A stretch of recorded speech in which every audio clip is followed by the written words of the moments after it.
CTV News at 5 with Tony Ryma and Rick Wyman with weather. Good evening. Glad you are with us on this Tuesday, November 4th. Greater Sudbury police are looking for a man breaching his release order tonight. Police say 41-year-old Michael Gould is a violent, high-risk offender who was recently released on court-imposed conditions. Gould is charged with several violent drug and property-related offenses, including drug trafficking, assault with a weapon, and break-and-enter. If you see Gould, contact police or Crime Stoppers. OPP in West Nipissing recovered a stolen trailer and drugs during a traffic stop Monday. Around 3:30 Monday morning, police attempted to pull over a vehicle towing a trailer on Dutrasac Road. The vehicle tried to flee police but overturned the trailer when making a turn. Police discovered the trailer was stolen and arrested the driver. A small amount of crack cocaine was also found. A 36-year-old driver faces theft and drug charges. Shifting gears now, a beautiful November day out there with above seasonal temperatures. So, will they last? For more details, let's bring in CTV's Rick Wyman. Not happening. It's coming to an end. Talked about snow last night, Tony, and of course your ears perked up when I mentioned that.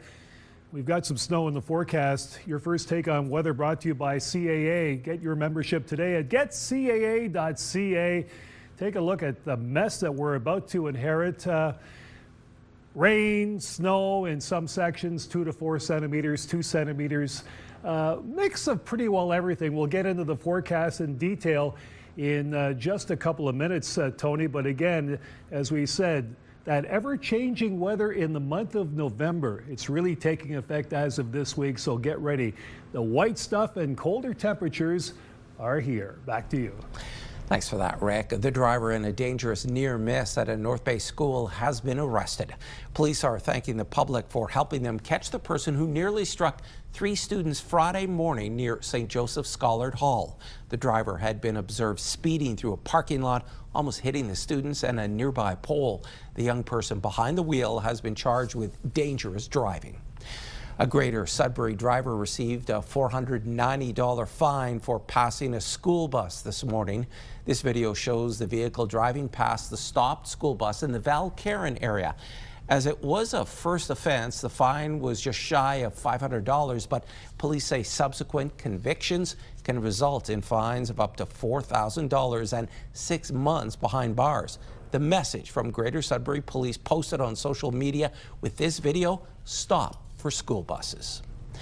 The federal budget was tabled in the House of Commons just an hour ago. The big highlights include nearly $82 billion in military spending over 5 years and $115 billion over 5 years for infrastructure and the Build Community Strong Fund to support municipal infrastructure projects. As for savings, the budget proposes $60 billion in operational spending cuts, which the government plans to achieve through job cuts, natural attrition, and early retirement packages for 28,000 jobs. And that's just a brief look at some of the highlights of the budget. For more in-depth analysis, tune into CTV National News at 5:30. While the province has given municipalities until November 14th to turn off their speed cameras. But some communities, like Sudbury, say details are still scarce on how exactly the province will help. CTV's Angela Gemmell reports. When these automated speed enforcement cameras are removed next week, it's unclear what traffic calming measures will be implemented instead. It changed the way people drive, it changed their behaviors on our roads. But that doesn't mean we're going to stop trying. We'll still be using other measures where it's applicable to try to make our roads as safe as possible. 6 cameras have been used in different locations across Sudbury since March 2024. It generated $750,000 net revenue that first year, and Rocca says another $2.4 million in gross revenue this year. Premier Doug Ford has called the cameras a cash grab by municipalities, prompting provincial legislation banning them. The Ministry of Transportation has promised to help municipalities. Province has said that they will be putting out funding for municipalities to tap into to be able to implement road safety measures. but they haven't put any details out at this point, so we're not exactly sure what that's going to be. Once the cameras are removed, Rocca says the city will still implement other types of traffic calming measures, but there are challenges on roadways like Municipal Road 80, used by heavy truck traffic. Vertical traffic calming measures like speed humps are not appropriate to be used on the road. That with all the heavy truck traffic we expect from. So on those roads, we're going to have to look at other kinds of measures, and likely we'll be looking to our partners like Greater Sudbury Police Services for additional enforcement activities for them to try to keep drivers driving the speed limit in these areas. The city is working through contract details with its legal team and its partners in the ASE camera program, including the equipment supplier. Rocca says there's no indication the province will help with those contracts. But he also reminds residents that the cameras will be working right up until November 14th. Angela Gamble, CTV News, Sudbury. The Near North District School Board has confirmed it has received the scathing report from the Ministry of Education we reported on last week. The report outlined major issues with the board and trustees' handling of the building of a new high school in Parry Sound and failing to communicate delays in construction. To start the school year, high school students were forced into online learning before being allowed into a former high school. In a written statement sent today, the board chair, Ashley St. Pierre, says the board acknowledges receipt of the ministry's report and affirms its commitment to promptly address all identified items. Actions in alignment with the minister's direction have already commenced. The 33-page report listed 17 recommendations, including education for trustees on their roles and responsibilities and board meetings, agendas, and minutes being posted online. It also recommended a third party conduct the performance review for Director of Education Craig Miles, who was involved in his own reviews and who received a 37% pay increase over 4 years. It's time for a quick break. Coming up on CTV News at 5, Rick has your full weather forecast. Also ahead, North Bay Paving Company is painting Remembrance Day crosswalks.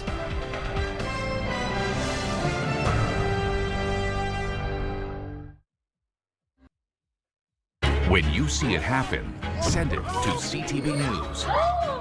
Text 10400 from your screen to ours. Text 10400. Well, it didn't take too long, did it? From the weekend to the threat of snow, sleet, so showers, flurries, and some colder temperatures this week. This is our forecast radar. The system that's moving in by, well, 9 o'clock tomorrow morning, you can see some rain and some snow, and of course, temperatures will also be affected. That trend will continue right through up until, until the end of the week, to say the least. Here we go with our 5-day forecast. Sleet tomorrow, showers, flurries, 2 centimeters of snow. Some sunny skies on Thursday. The on-again, off-again forecast continues. Rain-snow mix on Friday. Sunshine Saturday, only 0 your high. And 1 on Sunday with the chance of flurries. How about Sault Ste. Marie, Algoma? Periods of rain tomorrow at 6. Same temperature on Thursday. Some sun and cloud. Rain-snow mix on Friday. Saturday, only 1 sun and cloud and the chance of flurries.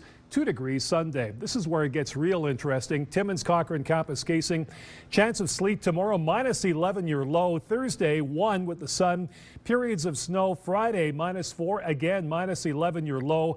-9 the low on Saturday. Some sun and cloud. Chance of flurries.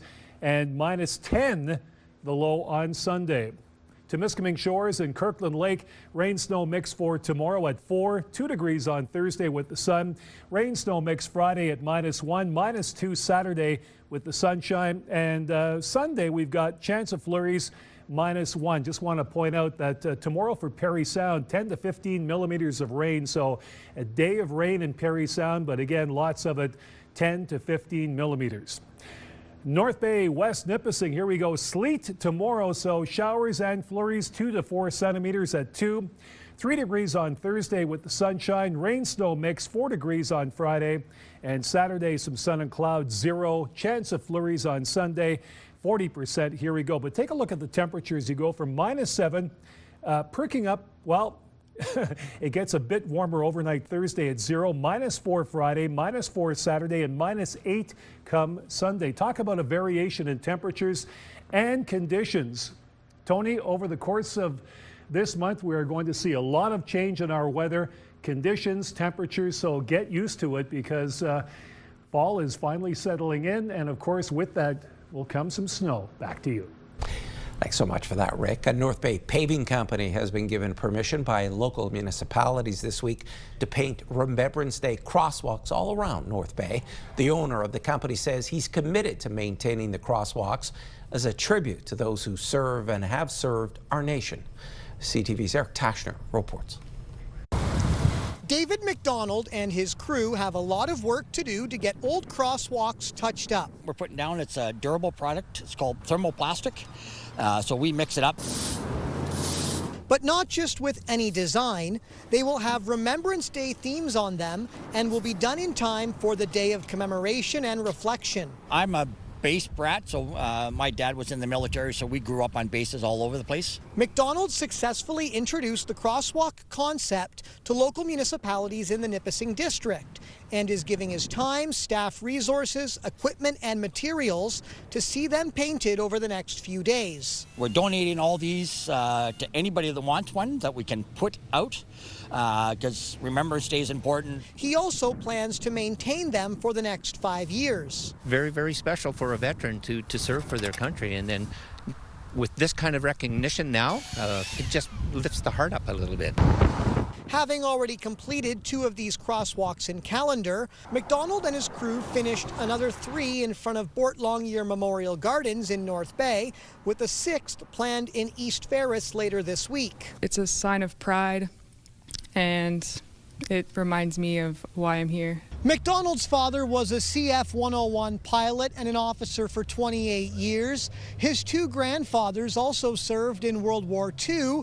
One of them was a motorcycle dispatch. He crossed another German soldier coming the opposite way. He got off his motorcycle, grabbed his gun, went up to the top of the hill. As the other German soldier was coming up the other side to do the same thing to him, they both waved at each other and went on their way. And he's hoping these symbols of remembrance will last for years to come. I'd like to see people looking at the crosswalk and thinking of their relatives that went through the wars. Eric Tashner, CTV News, North Bay. The Nipissing area isn't the only one adding colors of remembrance to roadways. Take a look at these crosswalks in Little Current. It's a partnership between the Royal Canadian Legion Branch 177 and the town of northeastern Manitoulin and the Islands. 2 areas are painted in downtown Little Current, and the Legion says the response has been positive. Everybody is very appreciative of the collaboration with the town to make this happen. Very well received. And the same thing, in Sudbury, North Bay, we've had call-outs from all across the country. Everything we do at the Legion is for our communities and for our veterans and the veterans' families. So this it's something that pretty much every member of the Legion has an appreciation for this. The crosswalks are painted with highway paint, which Deschamps says he's hopeful will last longer. To the OHL, where the Sioux Greyhounds have announced a special jersey for Remembrance Day. The team will be wearing these jerseys for the home game Friday night against the Guelph Storm as a tribute to Canadian veterans and active military personnel. The jerseys are being auctioned off with proceeds supporting the Royal Canadian Legion Branch 25's Poppy Fund. The auction is live on the Greyhounds website and will be open to bidders until 9:30 p.m. Sunday, November 9th. It is known as the Ukrainian famine. Coming up on CTV News at 5. A mobile class comes to Sudbury as students learn about death by hunger.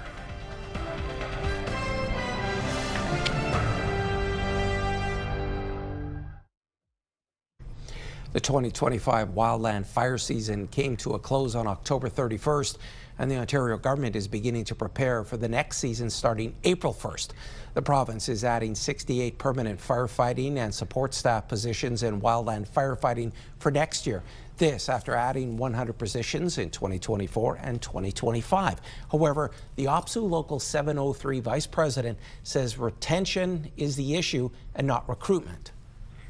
The money's not going to get any better. So even on a 9-month contract with 10 years in the program, I would be making about $52,000. And if you look at somebody as a city firefighter who is responsible for a crew battling a fire, those folks start out at about $100,000 and can easily work their way closer to $130,000, $140,000. So it's just a very drastic difference in how we're compensated. We're also in a very remote job away from our families.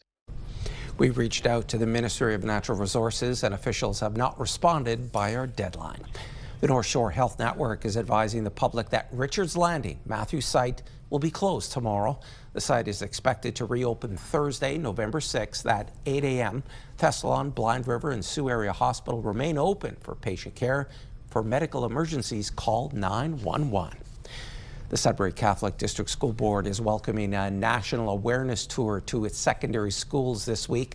The state-of-the-art mobile classroom was at St. Benedict's today, and CTV's Lindsay Alick was there. Approximately 100 students took part in an interactive session aimed at educating students about the genocide that took place in Ukraine between 1932 and 33. It's a mix of dramatic portrayals of some key individuals who were heroic in the face of oppression 90 years ago, and then allow students to offer their opinion both on those issues as well as what's taking place in our world today. And it really is captivating for them on a couple different levels, ways that we can't achieve in the classroom. I've never heard about the Holodomor until now, and I think it's something that needs to be talked about more because it definitely was censored a lot more than it should have been. But I think it really opened my eyes, and I think I am going to try to learn more about what is happening in this world. It was really well made. They really put it together well. I really enjoyed it, and I think my classmates did as well.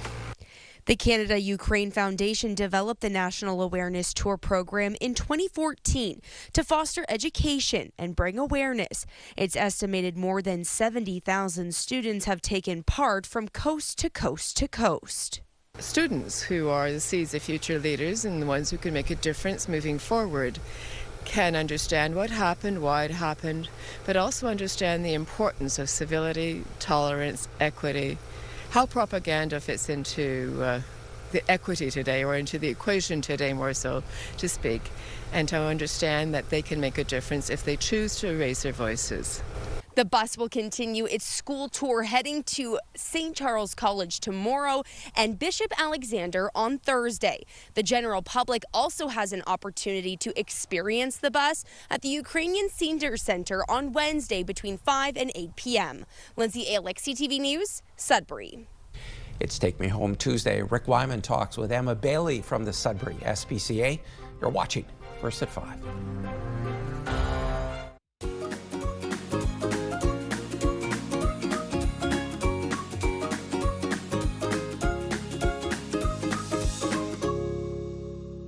Welcome back to Take Me Home Tuesday. My special guest, as always, Emma Bailey from the Sudbury SPCA. And we're going to start off the program this week with some great news. Rain was adopted last week. Tell me more. This Saturday, we had a lovely couple come in, and they had seen her postings, had seen her online, and they just knew she was a perfect fit for them. So she's a solo home. She gets to enjoy the space and all the affection she has. We actually saw her a couple days later out for a walk, so we know they're getting her out there, and just a wonderful time for her. Your success rate so far in 2025 is very high. It's going really well. How is that? It's really great with the amount of turnover we have. So the more adoptions we have, the more animals we can bring in. So just having that constant turnover is fantastic because it allows us to help more animals. And we're also seeing that promotions like this really help our animals get out there and people see them who might not see them in the first place. Okay, Loka is not here tonight. She's kind of tied up right now, but she is the featured pet of the week. Tell me more about Loka. It's a dog. Yeah, so Loka is a 1-year-old Siberian Husky mix. She is so sweet and affectionate. She loves people, but she doesn't like the car, so she got a little nervous today, so we thought it would be best to just highlight her photos and promote her that way. She's so affectionate, and being only a year old, she still has that puppy energy, so we're looking for a home where they can help her learn more, help keep her structured. She's still learning her manners, so keeping up with that sort of thing will help her stimulate her brain as well as keeping her active. Probably a home. She hasn't been tested with other animals, but we do know that Huskies get a little bit of prey drive with cats, so we're thinking probably not a home with cats. Other dogs with a slow introduction would be good, but she just has so much love to give that we're just looking for the perfect home for her. Okay, any special needs or things that you want to point out in regards to maybe her situation, where she was from, going into a new home? Absolutely. So she's been with us for about a week and a half now. So during that time, we've given her time to calm down, get used to the center. She was a rehoming surrender. So that's how most of our animals come into our care. So we gave her time to unwind. And since then, she's just stolen our hearts. She's just a huge sweetheart. Keeping her active has been so important. So she doesn't get a little stir crazy in the center. And she's also has that husky voice. So she gets a little vocal. She'll let you know when she wants something. So.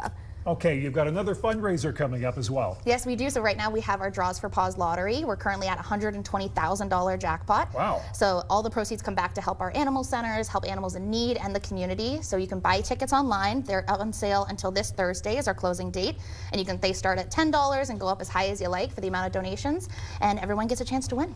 Thanks for doing this once again, and good luck with Loca. Thank you so much. Let's find a home for Loca. This week's Pet of the Week on Take Me Home Tuesday. We're back next week with more.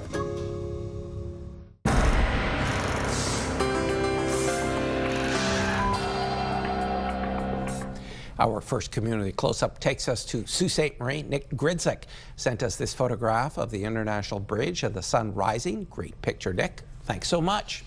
We're heading to the greater Sudbury community of Valcaron. Edward snapped this surprise sunrise picture while outdoors. He also spotted a bear. See it right there? Thanks so much, Edward. And we're going to the community of Chapleau. Carol Valliere sent us this picture of Rambo and Fanny out for a hike on a beautiful morning. Thanks so much, Carol. And if you have any pictures, videos, or events you'd like us to showcase, you can always email them to us at communitycloseup@bellmedia.ca. And before we go tonight, we have a correction to make. The Timmins Santa Claus Parade is set for Saturday, November 15th at 6 p.m. In a story last month, the wrong date was given. This year's parade theme is lights, music, and magic. Once again, the parade is Saturday, November 15th. And there's more news for the North coming up at 6. For now, continue watching as we hand things over to CTV National News.